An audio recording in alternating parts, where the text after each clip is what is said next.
प्यारी सात संगत जी, प्यार भरी राधा स्वामी जी, सात संगत जी, आज की वीडियो को पूरा ज़रूर देखिए। अगर वीडियो आपको अच्छी लगती है तो वीडियो को ज़रूर लाइक और चैनल को सब्सक्राइब करना मत भूलिएगा। सात संगत जी, आज की जो साखी है वह सच्ची घटना पर आधारित है। सात संगत जी, जैसा कि आपको पता है, बाबा जी जो है संगत से बहुत प्रेम करते हैं। तो सात संगत जी, आज की जो साखी है वह जो है उस सत्संगी की साखी है जिसकी आंखें नहीं थी। तो सात संगत जी, ये सत्संगी जो था जन्म से देख नहीं पाता था और हमेशा ही इसके घर वाले जो है बाबा जी की जब बातें इसके सामने करते थे तो इसका मन भी बाबा जी को देखने को होता था। तो सात संगत जी, ये सत्संगी जब बाबा जी का सत्संग सुनने गया, और जैसा कि आपको पता है जब बाबा जी का सत्संग होता है, बाबा जी स्टेज पर आते हैं तो दृष्टि डालते हैं। जब बाबा जी स्टेज पर चढ़े तो इस सत्संगी के साथ ऐसा क्या चमत्कार हुआ जिसे देख सारी संगत भावुक हो गई। सात संगत जी, इस सत्संगी की उम्र जो थी वह 25 साल की थी। इसने बाबा जी से नामदान नहीं लिया था, लेकिन सत्संगी परिवार होने के कारण हम इसे सत्संगी भी कह सकते हैं।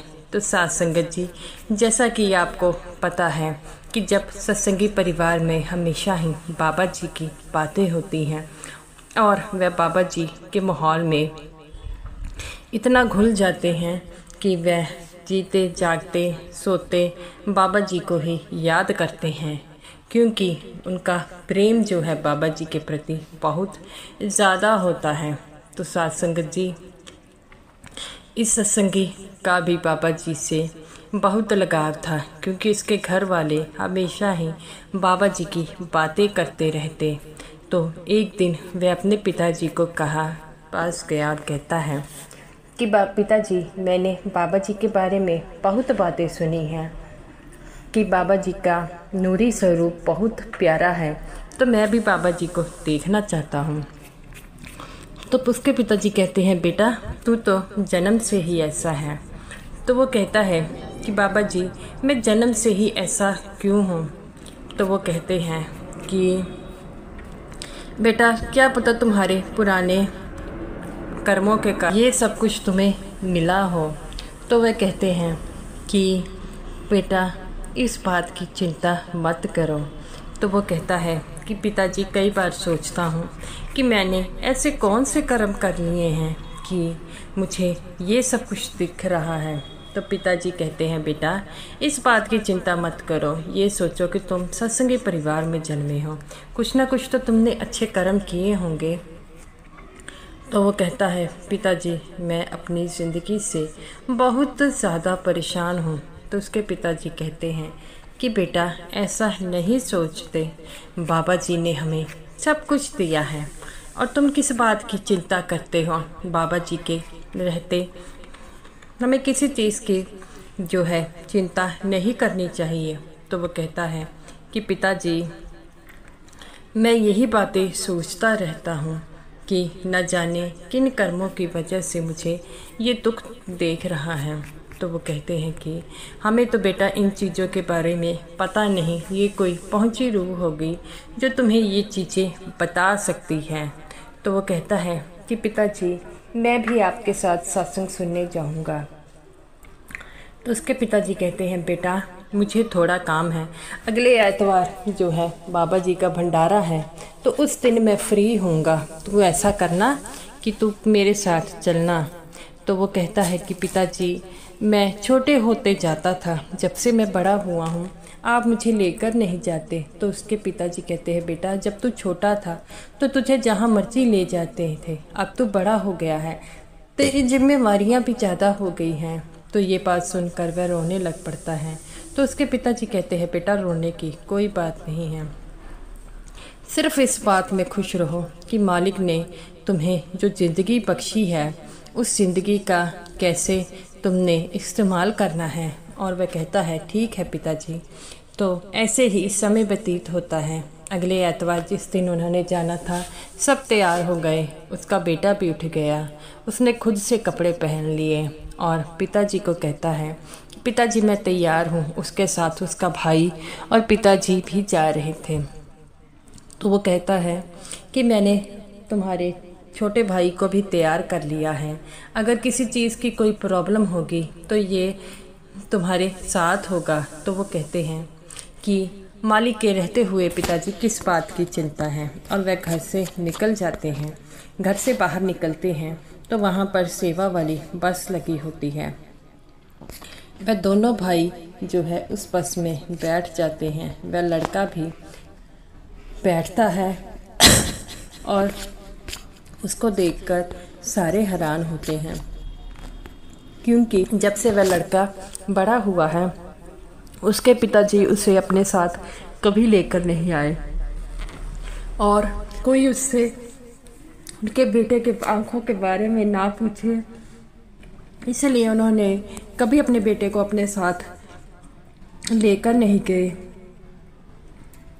ऐसे ही वह सभी बस में बैठ जाते हैं और बस में बाबा जी के बड़े प्यारे शब्द बोले जा रहे थे और वह लड़का भी कहता है मुझे भी शब्द बोलने हैं।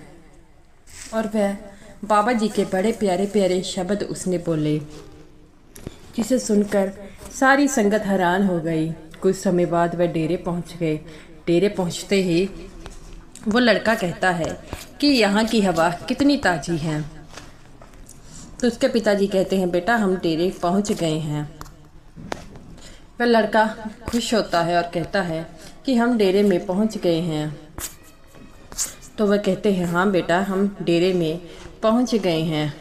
तो वह खुशी से झूमता है और कहता है कि पिताजी आपने मुझे यहाँ पर लेकर आए हैं, ये बड़ी अच्छी बात है।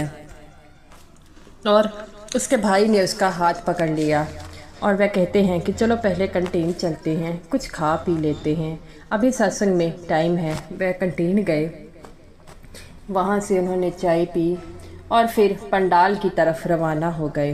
पंडाल में पहुँचते ही वह लड़का जो था वहाँ पर बैठ गया। वहाँ पर भी बाबा जी के बड़े प्यारे शब्द गा रहे थे और कहता है कि पिताजी हम पंडाल में पहुँच गए हैं।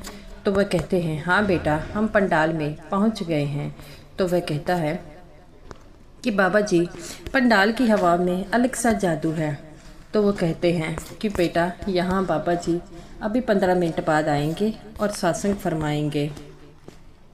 तो ये सुनकर वह बड़ा खुश होता है कि मुझे बाबा जी का सत्संग सुनने का मौका मिल रहा है और वह बड़े ही खुश होते हैं। ऐसे ही समय व्यतीत होता है और वो कहते हैं कि बाबा जी को आने में सिर्फ 10 मिनट है गए हैं।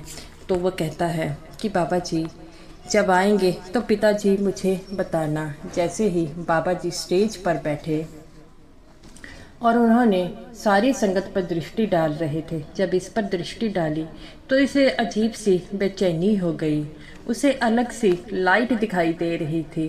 वह अपनी आँखों को मलने लग पड़ता है और कहता है पिताजी मेरी आँखों में बड़ी जलन हो रही है। तो उसके पिता कहते हैं बेटा कोई बात नहीं, अपनी आँखों को अच्छी तरह से बंद कर लो, जलन अभी थोड़े समय के लिए है फिर ठीक हो जाएगी।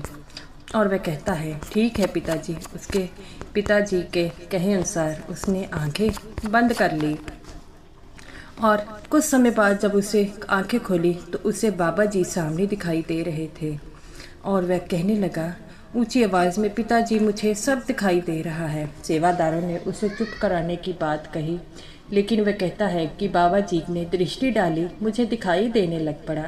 सेवादार उसे बैठाते हैं। ये बात देखकर उसका पिता भी हैरान हो जाता है। वह अपने पिता को देखकर कहता है कि आप ही मेरे पिताजी हो ना। तो उसका बेटा कहता है, पिताजी कहते हैं हाँ बेटा। तो वो कहता है कि पिताजी अब तो मुझे साफ साफ दिखाई दे रहा है। तो वह कहता है कि बेटा अब चुप कर कर बाबा जी का सत्संग सुन लो, बाकी जो कुछ होगा मैं दिखाई दूंगा, तो मैं बाद में बात करता हूँ। वो कहता है कि पिताजी मैं बाबा जी से मिलना चाहता हूँ। तो उसके पिताजी कहते हैं बेटा कोई बात नहीं, तो एक सेवादार कहता है कि क्या बात हो गई। तो वह कहते हैं कि मेरे बेटे ने बाबा जी से बात करनी है। तो सेवादार कहता है कि आपके बेटे ने बाबा जी से क्या बात करनी है। तो वो कहता है कि जब मेरा बेटा आज सत्संग के लिए आया था तो उसकी आँखों की रोशनी नहीं थी, लेकिन जब वह सत्संग सुन रहा था बाबा जी ने दृष्टि डाली तो उसकी आंखें आ गई। तो सेवादार कहते हैं क्या ये सच बात है। तो वो कहते हैं हाँ, और इसी बात में हम बाबा जी से मिलना चाहते हैं। तब वो सेवादार कहता है कि आप किसी प्रकार की चिंता मत कीजिए, हम आपको बाबा जी से अवश्य मिलाएंगे, बस थोड़ा सा सब्र रखिए। हम अभी बाबा जी के से जथेदारों को कहते हैं, वह आपका बाबा जी से मिलाने का पूरा बंदोबस्त कर देते हैं। ये बात सुनकर वह लड़का बड़ा खुश होता है और कहता है कि आज मैं बाबा जी से मिलकर जाऊंगा। और वह कहता है, और बाबा जी को जब ये बात बताई जाती है तो बाबा जी उस लड़के से मिलने के लिए तैयार हो जाते हैं। और जब वह लड़का बाबा जी के सामने आता है और गिरकर रोने लग पड़ता है और कहता है, बाबा जी जो काम डॉक्टर ना कर पाए आपने कर दिया। मैं जन्म से अंधा था और आज आपने मेरी आंखों को ठीक कर दिया। बाबा जी कहते हैं, बेटा मैं कौन होता हूँ। तुम्हारे पिछले कर्मों के कारण तुम्हारी आंखें जन्म से अंधी थी। तो वो कहता है, बाबा जी मैंने ऐसे कौन से कर्म किए थे। तब बाबा जी कहते हैं, जब तुम छोटे थे पिछले जन्म में तुमने एक कुत्ते की आंखों को फोड़ दिया था, जो है सामान लेकर भाग रहा था। तुम्हारी बहुत बड़ी शॉप थी और वहाँ से जा रहा था, जिसके कारण तुम्हारी आंखों में रोशनी इस जन्म में नहीं थी। ये बातें सुनकर वह और फूट फूट कर रोने लगा और कहता है कि बाबा जी मुझसे बहुत बड़ी गलती हो गई है, मैं इस गलती के लिए बड़ा शर्मिंदा हूँ। तब बाबा जी कहते हैं, बेटा अब तुम्हें आंखें मिली है और इसका इस्तेमाल अच्छे कामों के लिए करो। तो वो कहता है कि बाबा जी आपने मुझ पर आंखें देकर बहुत बड़ा उपकार किया है, मैं आपका ये उपकार कभी नहीं भूल सकता। बाबा जी कहते हैं, बेटा जो तुम्हारे कर्मों का चक्कर था उसका हिसाब पूरा हो गया, अब तुम खुशी खुशी घर जा सकते हो। तब वो कहता है, बाबा जी अब मेरी आंखें आ गई हैं, अब मुझे नामदान मिल सकता है। बाबा जी कहते हैं, बेटा नामदान लेने के लिए आंखों की ज़रूरत नहीं है, आपको तो सिर्फ उस प्रभु का सिमरन करना होता है। तो वो कहता है, बाबा जी मुझसे जितना बन पड़ेगा मैं करूँगा। बाबा जी कहते हैं, बेटा आप घर जाइए, जो होगा बाद में देखा जाएगा। वह लड़का और उसके पिता उसका भाई बड़े खुश थे और वह सभी जो थे अपने घर को जाने के लिए रवाना हो गए। जब सारी संगत ने देखा, जब ये लड़का गया था तो आंखों से अंधा था और जब ये आ रहा है इसकी आंखें ठीक हो गई, सब इसके बारे में पूछने लगे। तो उसका पिता कहता है कि बाबा जी की कृपा हो गई मेरे बेटे पर। और वह कहते हैं, सभी बाबा जी की ये बात सुनकर कहते हैं कि बाबा जी बड़ी करने वाले हैं, वह सबके साथ अच्छा ही करते हैं और तुम्हारे बेटे की आंखें ठीक हो गई। उसके बेटे की आंखों से छम छम आंसू बह रहे थे। वह कहता है कि घर जाकर मैं अपनी माँ को बताऊंगा। और वह कहते हैं कि बेटा बाबा जी ने तुम्हें आंखें दी हैं, अब तुम्हें इन आंखों का अच्छे से इस्तेमाल करना होगा। वो कहता है कि आप सही कह रहे हो मैं जन्म से अंधा था और अपने कर्मों के हिसाब से, लेकिन बाबा जी ने मुझे आंखें बख्शी है। अब मैं इन आँखों का और इस देह का बाबा जी की सेवा पर करा करूँगा।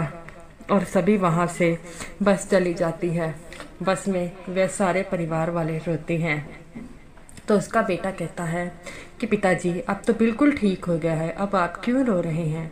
तब वो कहते हैं कि बेटा बाबा जी ने तुम्हें आंखें दी हैं, तो ये बात तुम्हारी माँ को पता लगेगी तो वह कितना खुश होगी। तो वह घर पहुंचता है, अपनी माँ को जब देखता रहता है कि माँ मुझे सब कुछ दिख रहा है, तो उसकी माँ खुशी के मारे रोने लग पड़ती है। तो वो कहती है ये चमत्कार कैसे हुआ। तो वो कहता है कि ये बाबा जी की कृपा से हुआ। सभी परिवार वाले बाबा जी की फ़ोटो के आगे अरदास करते हैं कि बाबा जी सच कहते हैं, आपकी दृष्टि में बड़ा दम है और जब आप अपनी संगत पर डालते हैं उनके बड़े से बड़े कष्ट को हर लेती है। जैसे आपने मेरे बच्चे के कष्टों को हरा है। जो संगत आपका सच्चे मन से आपको ध्याती है, या आपको डर भी, आप उनका हमेशा ही उद्धार करते हैं। संगत चाहे आपको भूल जाए, लेकिन आप अपनी संगत को कभी नहीं भूलते। इसीलिए तो कहा जाता है कि गुरु घर से जो मिलता है वो लेना चाहिए। तो गुरु प्यारी साध संगत जी, ये रही मेरी आज की वीडियो। अगर आपको ये वीडियो अच्छी लगी हो तो वीडियो को ज़रूर लाइक कीजिएगा और बाबा जी पर अपने विश्वास को हमेशा ही अटल बना दे रखिए। और सभी साध संगत जी को मेरी तरफ से प्यार भरी राधा स्वामी जी।